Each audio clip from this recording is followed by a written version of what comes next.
Friends, welcome to Prerana and Sadhana class. ఈరోజు మనం Africa ఖండాన్ని గురించి తెలుసుకోబోయే ముందు ఒక చిన్న మోటివేషన్. చూడండి ఫ్రెండ్స్, మన అమ్మ మన గురించి ఎంతో కష్టాలు పడి మనల్ని భూమి మీదకి తీసుకొచ్చింది. అంటే తన ప్రసవ సమయంలో తన ప్రాణాలని కూడా లెక్క చేయకుండా మన కోసం తను సంతోషంగా మనల్ని భూమి మీదకి తీసుకురావడానికి ఎన్నో కష్టాలు పడింది. అదేవిధంగా భూమిపైకి వచ్చిన తర్వాత నాన్న మనకు తన ప్రపంచాన్ని కాదనుకొని మనకు కొత్త ప్రపంచాన్ని చూపించాడు. అలాంటి అమ్మా నాన్న ఉన్న ఈ సమాజంలో మనం మరి వాళ్ళ కోసం ఏం చేస్తున్నాం? కనీసం వాళ్ళ కోసం చదివి మన సత్తా ఏంటో చూపించి వాళ్ళకి మంచి భవిష్యత్తును ఇవ్వాలి అని మన భవిష్యత్తే వాళ్ళ భవిష్యత్తుగా ఉన్న తల్లిదండ్రులకు ఎంతో రుణపడి ఉన్నామని మరి వాళ్ళ కోసం మనం కనీసం చదువునైనా చదువుదాం. వాళ్ళు పడ్డ కష్టాల ముందు మన కష్టం ఏం పెద్దదేం కాదు. ఓకే ఫ్రెండ్స్, ఈరోజు మరి ఆఫ్రికా ఖండాన్ని గురించి తెలుసుకుందాం. Okay, let's start. భారతదేశానికి పశ్చిమ భాగాన ఒక పెద్ద ఖండం ఉన్నది. ఈ ఖండంలో ఎంతో పెద్ద ఎడార్లు. అయితే ఇది ఒక పెద్ద ఖండమే అయినప్పటికీ ఆసియా తర్వాత ఆఫ్రికా ఖండం. ఆసియా ఫస్ట్ది, ఆఫ్రికా సెకండ్, ఉత్తర అమెరికా థర్డ్, దక్షిణ America fourth, Antarctica fifth, Europe sixth, అదేవిధంగా సెవెంత్ ఆస్ట్రేలియా. అతి చిన్న ఖండం ఆస్ట్రేలియా. రెండవ పెద్ద ఖండమైనటువంటి ఆఫ్రికా ఖండాన్ని గురించి మరి తెలుసుకుందాం.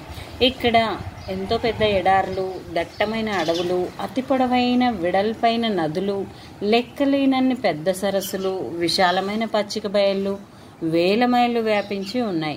మన దేశంలో లేని చాలా రకాల జంతువులు కూడా ఇక్కడ ఉన్నాయి. ప్రపంచంలోనే అతిపెద్ద బంగారం మరియు వజ్రాల గనులు కూడా ఇక్కడ ఉన్నాయి ఫ్రెండ్స్. ఈ ఖండం పేరు ఆఫ్రికా. ఒక విషయం చెబితే మీరు ఆశ్చర్యపడవచ్చు.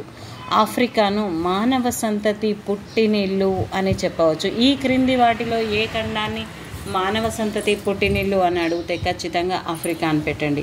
మానవ సంతతి ఈ ఖండంలోనే మొదట ఆవిర్భవించింది. తర్వాత ఇక్కడి నుంచి ఇతర ఖండాల వైపు వ్యాపించింది. చూడండి ఫ్రెండ్స్, భూమధ్యరేఖ ప్రాంతపు అడవులు. ఇది ఇక్కడ ఉగాండా అని ఇవ్వడం జరిగింది. ఉగాండా రాజధాని కంపాలా. కెన్యాలోని సవాన్నా గడ్డి భూములు ఇవి. సవాన్నా కెన్యా అంటే నైరోబి. నైలు నది ఒడ్డున కైరో నగరం ఉంది. కైరో అనేది ఈజిప్టు రాజధాని కైరో. అంటే మనం ఎక్కడైతే ఒక కంట్రీ నేమ్ వస్తుందో ఆ కంట్రీకి సంబంధించిన రాజధాని తెలుసుకోండి. ఇప్పుడు ఏదైనా ప్రస్తుతం దాని గురించి ఏదైనా ఫోకస్ ఉంటే వాళ్ళ అధ్యక్షుని తెలుసుకోండి. అదేవిధంగా ప్రధానమంత్రి ఉంటే ప్రధానమంత్రి, లేదా ఇంకా కరెన్సీని కూడా తెలుసుకోవడానికి ట్రై చేయండి ఫ్రెండ్స్. ఇప్పుడు చెప్పిన ఈ 3 దేశాల కరెన్సీలు మీరు కామెంట్ రూపంలో తెలియచేయండి. ఆఫ్రికా విశాలమైన పీఠభూమి. అయితే ఇంకొకటి ఫ్రెండ్స్, మీరు లైక్ చేయడం లేదు, కనీసం షేర్ కూడా చేయట్లేదు ఫ్రెండ్స్. ఎందుకనేది నాకు అర్థం కావట్లేదు. మరి ఇది అందరికీ చేరాలి అంటే, నా కష్టం అందరికీ చేరాలి అంటే మీరు చిన్న లైక్ చేయండి ఫ్రెండ్స్. దానివల్ల మీకేం ప్రాబ్లం ఉండదు అని అనుకుంటున్నాను. ఆఫ్రికా విశాలమైన పీఠభూమి. ఆఫ్రికా భౌతిక పటాన్ని మనం పరిశీలిద్దాం ఫస్ట్. ఆఫ్రికా అనేది ఈ విధంగా ఉంది ఫ్రెండ్స్. ఇక్కడ సహారా ఎడారి ఉంది, నైజర్ నది, చాద్ నది, వోల్టా నది, కాంగో నది, విక్టోరియా సరస్సు, జాంబేజీ నది, కలహరి ఎడారి, సహారా ఎడారి అన్నిటికంటే పెద్దది, అట్లాస్ పర్వతాలు, దీనికి పైన ఉత్తరాన మధ్యధరా సముద్రం. ఇక్కడ నైలు నదిని సహారా ఎడారిలో ప్రవహిస్తుంది కాబట్టి దీన్ని వరప్రసాదంగా, ఈజిప్టు యొక్క వరప్రసాదంగా దీన్ని చెప్పడం అనేది జరుగుతుంది. ఆఫ్రికాలో అత్యంత పర్వత శిఖరం టాంజానియాలోని కిలిమంజారో. ఇక్కడ ఉంది ఫ్రెండ్స్, టాంజానియా కిలిమంజారో. ఒక పాట ఉంది కదా, కిలిమంజారో అనే సాంగ్. అది టాంజానియాలోని కిలిమంజారో. ఇక్కడ న్యాసా సరస్సు అనేది ఉంది. ట్యాంగానికా సరస్సు, న్యాసా సరస్సు, విక్టోరియా సరస్సు, ఇలా ఎన్నో సరస్సులు కూడా ఇక్కడ ఉన్నాయి. ఈ కాంగో నది స్పెషాలిటీ ఏంటంటే, ఇక్కడ భూమధ్య రేఖ అనేది ఉంటుంది కదా, మధ్య నుంచి వెళ్తుంది ఆఫ్రికాకి. అదేవిధంగా ఉత్తరం వైపున కర్కట రేఖ, దక్షిణం వైపున మకర రేఖ వెళ్తాయి. 3 రేఖలు కూడా వెళ్ళే ఏకైక ఖండం ఆఫ్రికా. కొన్ని ఖండాల్లో 2 మాత్రమే వెళ్తాయి, కొన్ని ఖండాల్లో 1 మాత్రమే వెళ్తుంది. మరి మన భారతదేశంలో వెళ్ళే రేఖ ఏంటో కామెంట్ రూపంలో చెప్పండి ఫ్రెండ్స్. మీరు కామెంట్ కూడా పెట్టట్లేదు అంటే నా క్లాసెస్ వింటున్నారా, మరి వినడం లేదా? నా క్లాసెస్ బాగున్నాయి అని మరి మీరే పెడుతున్నారు, మరి ఒక్క కామెంట్ కూడా పెట్టట్లేదు ఫ్రెండ్స్. ఈ ఖండం ఉత్తర ప్రాంతంలో మనకి ఏ నది కూడా కనిపించదు, ఎందుకంటే అక్కడ సహారా ఎడారి అనేది ఉంది. ఒక నది మాత్రం సహారా ఎడారి గుండా ప్రవహిస్తుంది, అదే నైలు నది. పీఠభూమిలో విశాలమైన సరస్సులను మనం చూడవచ్చు. ఆఫ్రికాలోని సరస్సులన్నింటికంటే విక్టోరియా సరస్సు పెద్దది. విక్టోరియాని ఏ విధంగా గుర్తుపెట్టుకోవాలి? విక్టోరియా మహారాణి అనే గొప్ప ఆవిడ ఉండేది కాబట్టి దీన్ని విక్టోరియా సరస్సుగా గుర్తుపెట్టుకోండి. ఇది ప్రపంచంలోని పరిశుభ్రమైన నీరు లభించే పెద్ద సరస్సులలో ఒకటి. నైలు నది ఈ సరస్సు నుంచే పుడుతుంది. ఎక్కడి నుంచి పుడుతుంది నైలు నది? విక్టోరియా నుంచి నైల్ అనేది పుడుతుంది. ఈ నది పుట్టిన ప్రాంతంలో ఎక్కువ వర్షపాతం ఉండడం, ఎక్కువ నీరు ఉండి సహారా గుండా ప్రవహిస్తూ మధ్యధారా సముద్రంలో కలుస్తున్నది. నైలు నది ఈజిప్టు గుండా ప్రవహిస్తుంది కాబట్టి ఈజిప్ట్లో చాలా భాగం ఎడారితో నిండి ఉంది కాబట్టి దీని ఈజిప్టు నాగరికత ఎంతో ప్రాచీనమైనది ఇక్కడ విలసిల్లడం జరిగింది. అందుకని ఈజిప్టు వారికి ఇది వరప్రసాదంగా మారింది. ఇక్కడ ఒకసారి చూడండి ఫ్రెండ్స్, ఈ పటంలో నైలు నది ఇక్కడ విక్టోరియా సరస్సు నుంచి పుట్టి ఈ విధంగా భూమధ్య రేఖ నుంచి వెళ్ళి ఇక్కడ మధ్యధార సముద్రంలో కలవడం అనేది జరుగుతుంది. ఇక్కడ నేను రాసుకున్నాను షార్ట్కట్లో, మీరు కూడా వీలైతే రాసుకోండి. అదేవిధంగా కర్కట రేఖ మకర రేఖ మధ్య ఉన్న ప్రాంతంలో శీతోష్ణ స్థితి చాలా వేడిగా ఉంటుంది. ప్రపంచంలోనే ఇది అతి ఉష్ణ మండల ప్రాంతం. ఇక్కడ చలి అనేది ఉండదు. ఈ ప్రాంతాన్ని ఆయన రేఖ మండలం అంటారు, ట్రాపిక్ రీజియన్ అని అంటారు. ఆయన రేఖలకు దక్షిణంగా మరియు ఉత్తరంగా వైపు ఉన్నదాన్ని ప్రాంతాల్లో వేసవికాలం శీతాకాలం ఉంటుంది. వీటిని సమశీతోష్ణ ప్రాంతాలు అంటారు. ఈ విధంగా మనకి ఈ ప్రాంతాలకు కూడి ఉన్నప్పటికీ ఎక్కువ వర్షపాతం ఉంది. ఇంకొక ప్రాంతంలో ఇదే శీతోష్ణ స్థితి ఉన్నప్పటికీ తక్కువ వర్షపాతం అనేది ఉంది. చూడండి ఫ్రెండ్స్, ఇక్కడ మనకి ఆఫ్రికా వర్షపాత విస్తరణ గురించి ఇవ్వడం జరిగింది. అత్యధిక వర్షపాతం ఈ కలర్లో ఉంది, మధ్యస్థాయి వర్షపాతం గ్రీన్ కలర్లో ఉంది, అత్యల్ప వర్షపాతం బ్రౌన్ కలర్లో ఇవ్వడం జరిగింది. భూమధ్య రేఖ ప్రాంతపు అడవులు, ఈ అడవుల శాతం ఏ విధంగా ఉంది? భూమధ్య రేఖ ప్రాంతపు అడవులు ఇలాంటి అంత అడవులు. అదేవిధంగా విశాల ప్రాంత వృక్షాలు గడ్డి భూములు అనేవి ఈ రకంగా. సవాన్నా అనేది ఇది ఎక్కువ, అంటే సవాన్నా గడ్డి భూములు ఇక్కడ ఉన్నాయి. ఎత్తైన పీఠభూమిలో మెత్తటి గడ్డి అనేది ఈ కలర్లో ఇవ్వడం జరిగింది. అదేవిధంగా పర్వత శ్రేణులలో ఒక వృక్ష సంపద అనేది ఇక్కడ అక్కడక్కడ ఉన్నాయి. ఇవి ఎడారి ప్రాంతపు వృక్ష సంపద అనేది ఈ కలర్లో, అంటే ఎడారి అనేది సహారా ఎడారి ఉంది ఇక్కడ ఉత్తర ప్రాంతంలో. అదేవిధంగా నైరుతి భాగంలో కలహరి ఎడారి అనేది ఉంది. ఎత్తైన పీఠభూమిలో మెత్తటి గడ్డి అనేది ఉంది. విశాల ప్రాంతపు వృక్షాలు గడ్డి భూములు ఉన్నాయి. ఎడారి ప్రాంతపు వృక్ష సంపద అనేది ఇక్కడ సహారా ఎడారిలో మరియు కలహరి ఎడారిలో ఇవ్వడం జరిగింది. అంతేకాకుండా మరి ఇంకా ఏం స్పెషల్ ఉంది? అత్యధిక వర్షపాతం ఉన్న ప్రాంతాలు ఏంటి మరి? భూమధ్య రేఖకు రెండు వైపులా ఆఫ్రికాలోని చాలా ప్రాంతాల్లో అత్యధిక వర్షపాతం ఉంటుంది. అత్యధిక వర్షపాతం ఉన్న ప్రాంతాలను మనం గుర్తించాలి. ఫస్ట్ ఆఫ్రికాలోని పశ్చిమ భాగంలోనూ మధ్య భాగంలోనూ ఈ ప్రాంతాలు ఉన్నాయి. ఎక్కువ వర్షపాతం వేడి వాతావరణం వల్ల ఇక్కడ దట్టమైన అడవులు అనేటివి ఉన్నాయి. ఉత్తర భాగం చాలా శుష్క ప్రాంతం, ఎందుకంటే సహారా ఎడారి ఉంది. దక్షిణ భాగం ఉష్ణమండల ప్రాంతం, ఇక్కడ కలహరి ఎడారి అనేది ఉంది. అతి తక్కువ లేదా పరిమిత వర్షపాతం ఎలా ఉంది? అయితే భూమధ్య రేఖ నుంచి ఉత్తరం వైపుకు మరియు దక్షిణం వైపుకు వెళ్ళే కొద్దీ ఇక్కడ వర్షపాతం చాలా మితంగా ఉంటుంది. వేసవి కాలంలోనే పడుతుంది, కానీ భూమధ్య రేఖ ప్రాంతంలో సంవత్సరం పొడవునా వర్షం అనేది పడుతుంది. అందుకనే ఇక్కడ చాలా తడిగా ఉంటుంది, పొడి తేమ వాతావరణం అనేది ఉంది. ఈ అతి పొడవైన గడ్డి అనేది పెరుగుతుంది. ఈ గడ్డి ఎంత పొడవు దట్టంగా ఉందంటే ఏనుగు కూడా కనిపించనంత ఎత్తులో ఈ గడ్డి ఉంటుంది. కాబట్టి వీటిని సవన్నా గడ్డి భూములు అంటారు. ఇక్కడ ఎన్నో రకాల క్రూర జంతువులు అనేటివి కనబడుతూ ఉంటాయి. ఆఫ్రికాలోని ఎక్కువ భూభాగంలో వర్షపాతం అతి తక్కువగా ఉన్న లేదా సంవత్సరాల నుంచి వర్షపాతం లేకుండా కూడా పొడిగా ఉన్న శుష్క ప్రాంతం కూడా ఇక్కడ ఉంది. ఆఫ్రికాలోని ఉత్తర భాగంలో మనకు తెలిసిన సహారా ఎడారి ఉంది. ఇక్కడ సగభాగం శుష్క ప్రాంతంగా ఉంది. ఈ ఎడారి ప్రాంతంలో కొన్ని చోట్ల ముళ్ళ పొదలు, చిన్న చిన్న గడ్డి మొక్కలు అనేటివి పెరుగుతాయి. ఇక్కడ కొండలు, పర్వతాలు, రాళ్ళు, గులకరాళ్లతో నిండి ఉంది. దక్షిణ భాగంలో ఉష్ణమండల ప్రాంతం ఉంది. దీన్ని కలహరి ఎడారిగా పిలుస్తాము. ఈ విధంగా ఇక్కడ కూడా ముళ్ళ పొదలు ఇంకా కొన్ని ప్రాంతాల్లో ఏ రకమైన మొక్కలు చెట్లు లేకుండా కూడా ఉంది. మరి ఆఫ్రికా ప్రజలు ఏ విధంగా జీవిస్తున్నారు, వాళ్ళ అలవాట్లు ఏంటి? మరి జంతువులను వేటాడుతూ పశుపోషణ వ్యవసాయం చేస్తూ జీవిస్తున్నారు. ప్రజలు చిన్న చిన్న తెగలుగా జీవిస్తున్నారు. వీరు భూమధ్య రేఖ ప్రాంతంలో ఎడారి ప్రాంతంలో నివసిస్తున్నారు. పశుపోషకులు ఎత్తైన పీఠభూమిలో గల సవన్న గడ్డి భూములలో తమ జంతువులను మేపుతూ ఉంటారు. నదీ పరివాహక ప్రాంతంలో అడవి భాగం అంచులలో వ్యవసాయం ఎంతో కాలంగా అభివృద్ధి చెందుతూ అనేది ఉంది.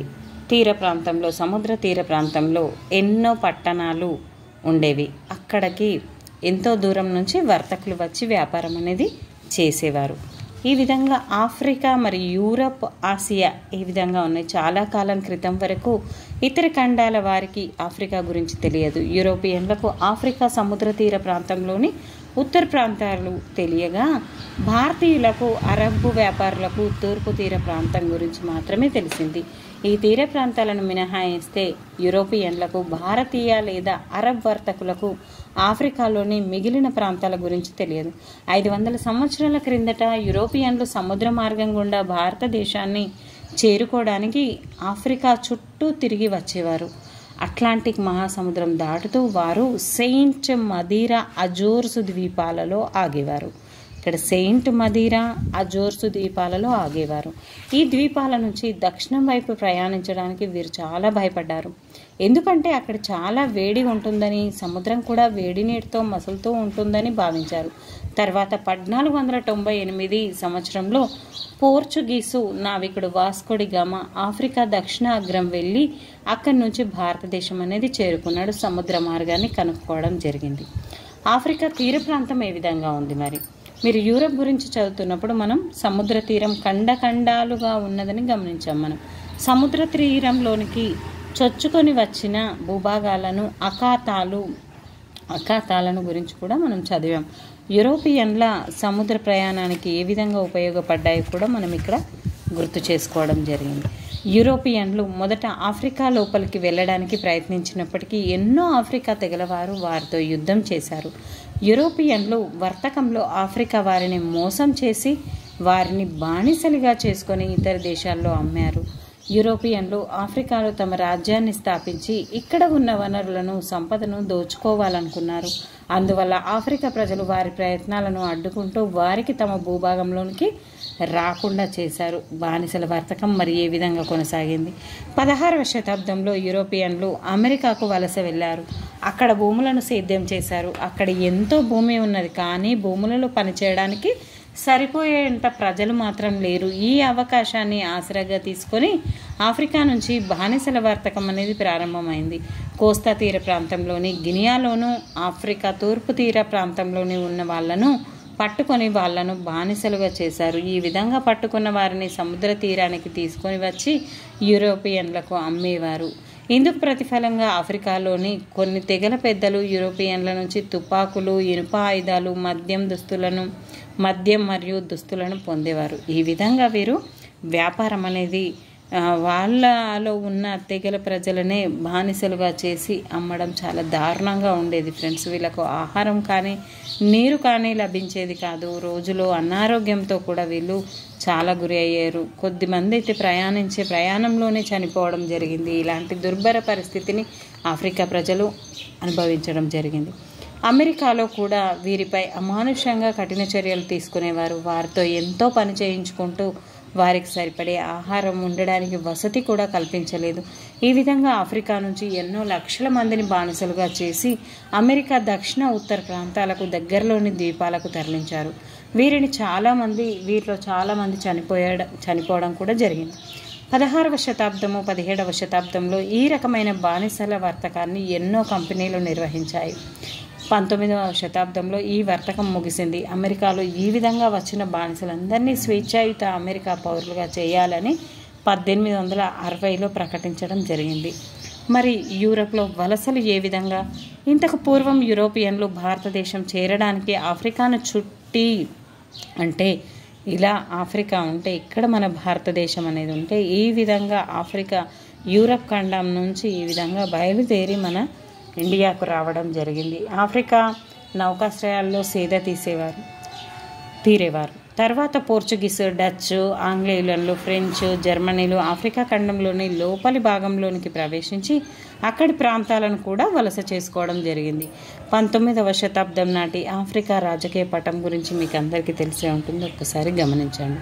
నైలు నది పుట్టుక స్థానం వరకు ఉత్తరం వైపు ప్రయాణించారు. పశ్చిమ ప్రాంతంలో నైజర్ లోయ ప్రాంతాన్ని ఆక్రమించుకున్నారు. దక్షిణం వైపు కేప్ టౌన్ వరకు వెళ్ళి జాంబేజీ నది పరివాహక ప్రాంతాన్ని ఆక్రమించారు. యూరోపియన్లు ఆఫ్రికా కలప, ఖనిజ సంపద పెద్ద ఎత్తున యూరప్కు ఎగుమతి చేశారు. వాస్తవానికి ఆఫ్రికా ఖండం దక్షిణ ప్రాంతంలోని బంగారం గనులు, వజ్రాల గనులు నేటికి యూరోపియన్ కంపెనీల ఆధీనంతో ఉన్నాయి.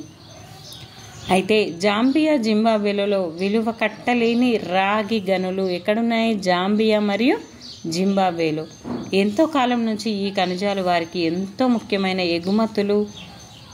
యూరోపియన్ల ఆఫ్రికా నుంచి వనరులను ఎగుమతి చేయడం ఆపలేదు. వారు టీ, కాఫీ, రబ్బరు, పొగాకు మొదలైన తోటల పెంపకం చేపట్టి వాటికి యూరప్కి ఎగుమతి చేసేవారు. మరి స్వతంత్ర ఆఫ్రికాగా ఎప్పుడు మారింది? ఆఫ్రికా దేశాలు యూరోపియన్ల అధికారం నుంచి శతాబ్ద కాలంగా స్వతంత్రం పొందుతున్నాయి. కొత్త దేశాల ఆవిర్భావం జరిగి అక్కడ ప్రజలు నూతన ప్రభుత్వాలను ఏర్పాటు చేసుకున్నారు. అయితే ఎంతోమంది యూరోపియన్లు ఆఫ్రికా ఖండంలోనే స్థిర నివాసం ఏర్పరచుకున్నారు. కానీ ఆఫ్రికన్లు మెల్లమెల్లగా తమ దేశం మీద, తమ అడవుల మీద, గనుల మీద, వ్యవసాయం ఉత్పత్తుల మీద ఆధిపత్యం నెలకొల్చుకుంటూ వాటి ప్రయోజనాన్ని పొందుతున్నారు. ఈ విధంగా ఆఫ్రికా పటాన్ని ఒక్కసారి గమనించండి ఫ్రెండ్స్. ఇక్కడ Algeria, Libya, Egypt, niger, Chad, Sudan, Nigeria, Cameron, మధ్య ఆఫ్రికా రిపబ్లిక్, దక్షిణ సూడాన్, ఇథియోపియా, కాంగో ప్రజాస్వామ్య republic, Kenya, Tanzania, Uganda, Angola, Zambia, Zimbabwe, Mozambique, Botswana, దక్షిణాఫ్రికా, నమీబియా ఇలాంటి అన్ని కూడా ఇక్కడ సుమారు 54 దేశాలకు పైగా ఆఫ్రికా ఖండంలో ఉన్నాయి. అన్నిటికంటే ఎక్కువగా ఏ ఖండంలో ఉన్నాయంటే ఆఫ్రికా ఖండంలోనే ఉన్నాయి ఫ్రెండ్స్. ఈ విధంగా మనకి ఇక్కడ అట్లాంటిక్ మహాసముద్రం అనేది ఉంటుంది పశ్చిమం వైపున, మరి తూర్పు వైపున హిందూ మహాసముద్రం, ఎర్ర సముద్రం, ఇక్కడ ఉత్తరంలో మధ్యధరా సముద్రం, దానిపైన యూరప్ ఖండం అనేది ఉంటుంది. ఈ విధంగా దీని ఉనికి అనేది ఇవ్వడం జరిగింది. Thank you friends. ఈ వీడియో మీకు నచ్చింది అనుకుంటున్నాను. Please like, share, subscribe my channel. మీరు సబ్స్క్రైబ్ చేసి ఇతరులకి షేర్ చేస్తేనే నాకు కూడా కొత్తగా ఇంకా వీడియోస్ చేయాలి అని అనిపిస్తుంది. కాబట్టి ఫ్రెండ్స్, మీరందరూ ఎక్కువ మటుకు సబ్స్క్రైబ్ చేసి నన్ను ఆదరిస్తున్నారు అనుకున్నాను. అదేవిధంగా లైక్ చేసి కామెంట్ రూపంలో మీ కామెంట్ని తెలియచేయండి friends. Thank you everyone. Keep smiling.